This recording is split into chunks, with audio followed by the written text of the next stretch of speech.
tonight at work. I went in at 9. I really had meant to go in at 7, but I realized when I went to put my makeup on around 6 that I had left it at work the night before. So I had to walk down to work, and then I stopped and got a cup of coffee and wandered on back to my house and slowly put on my makeup and meandered back to work around 9. I really liked the club I work at because when I walked in at 6:15 to grab my makeup, nobody gave me any guilt about immediately walking out of the door.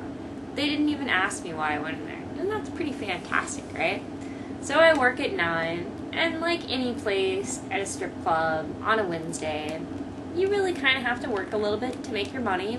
I'm totally okay with that.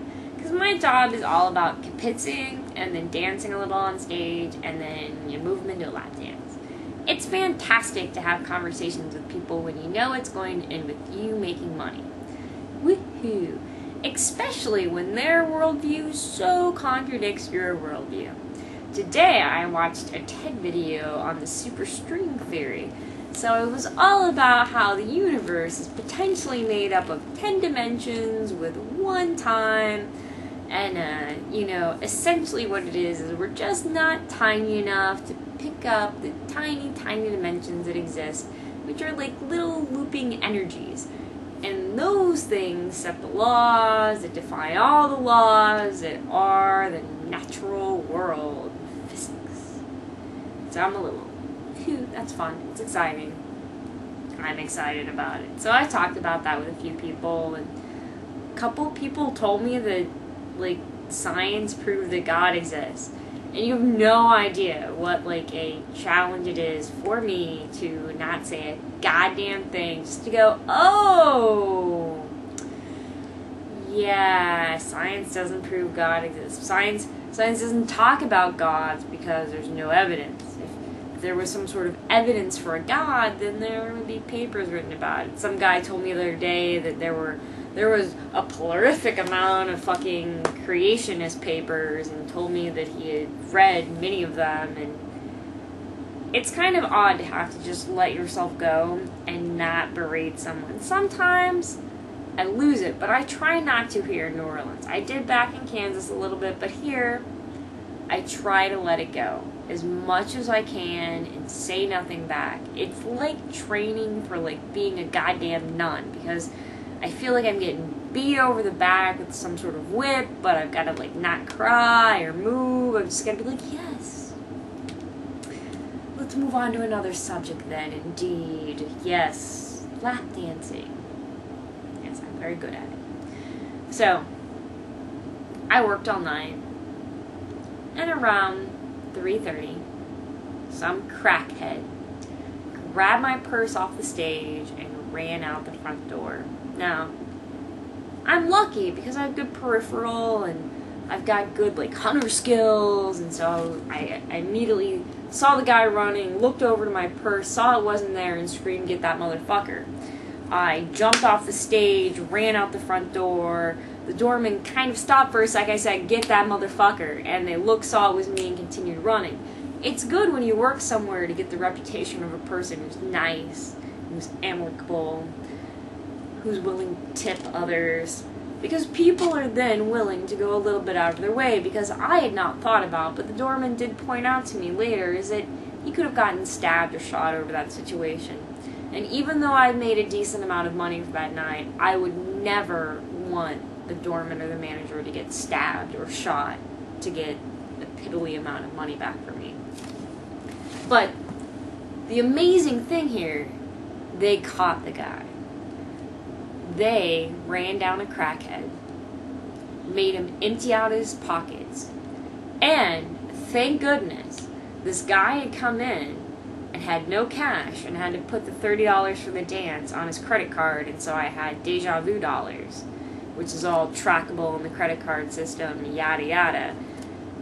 And that guy still had the money on him with the deja vu funny money, so he went to jail.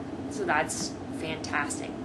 They caught him, the cops came, the cops arrested him, the cops confiscated my money, and I will get my money back when the court case is over, because it's evidence right now.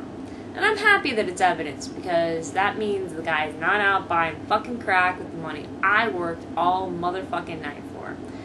I have never had a customer grab my fucking purse off the stage and run out the front door. That's the craziest thing ever. Ever. We have this new doorman who, like, they have a guy, and his whole job is to watch the girl on stage and watch her purse. It's a pretty easy job. But he had started meandering around and, like, helping the other people. And that's good, except this guy was, like, obviously kind of a crackhead, and even I was a little nervous and had moved my purse because I thought he was sitting too close to it. And he pretty much got up, grabbed my purse from the other side of the stage, and ran.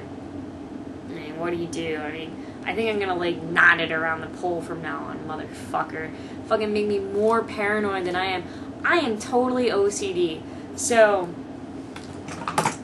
20 minutes later, they cut, not my lock, because they couldn't get the lock. They had to take the locker part off my locker, which makes me sad, because I had locker 144, which everyone knows is the perfect locker for me. But no, not anymore. I moved up to, like, 141. I have to go put a lock on it tomorrow because they cut my lock off. I mean, it took 2 guys to get this off. I can't even explain to people how fantastic it is to be liked at the place that you work, because there are girls that they would not have run after this guy for, and there are girls that they wouldn't have pried this fucking lock off the locker and put in the fucking effort. But if you're just amicable, I know the second time I've said it, but if you are amicable to the people around you, they reciprocate. People respect that, and they respond to it. And there are always going to be some shitbags like the crackhead who stole my fucking purse, and he might have gotten away with it. But just the fact that I knew that the people who worked around me put in such an effort to help me out really made me feel good. And I'm going to be so happy to go to court and watch this motherfucker go to jail, because he fucking deserves it. Yay! Yay! I love the place I work. I love the NOPD. They fucking rock. I know I have some friends that are like, but I've never been a person who said I don't like cops, because I would not want to live in a world without cops. And moments like this just illustrate how anarchy can quickly take over if we don't have some sort of system that regulates things like people just stealing other people's money. So that was my night at work. Yesterday, I had a weird night too, because a famous YouTube atheist brother, who I will not mention his name, came into my work. Now, I felt kind of awkward about this, and I wanted to talk to him, but I didn't, because I had gone through and perused his brother's old videos to find video clips of him before, and I had just that day checked his account to see if he had made any new videos, and this all felt a little awkward because I was a voyeur of his life through his brother and through him, and he was not a voyeur of my life. It wasn't like someone that knew me came in, it was someone that I knew, and it was all very awkward. I ended up giving his friend a lap dance. He was like, humana, best lap dance I ever had, but I do hear that all the time. Ha ha ha. So, yeah, if you're gonna have to get your purse stolen by a crackhead, I would do it in New Orleans at the Deja Vu. Or, you know, really what I suggest is, if you're in New Orleans, you should just come to the Deja Vu and get a lap dance from me, because I give the best lap dance there is, and, you know, how fantastic could that be? Alright, check you later.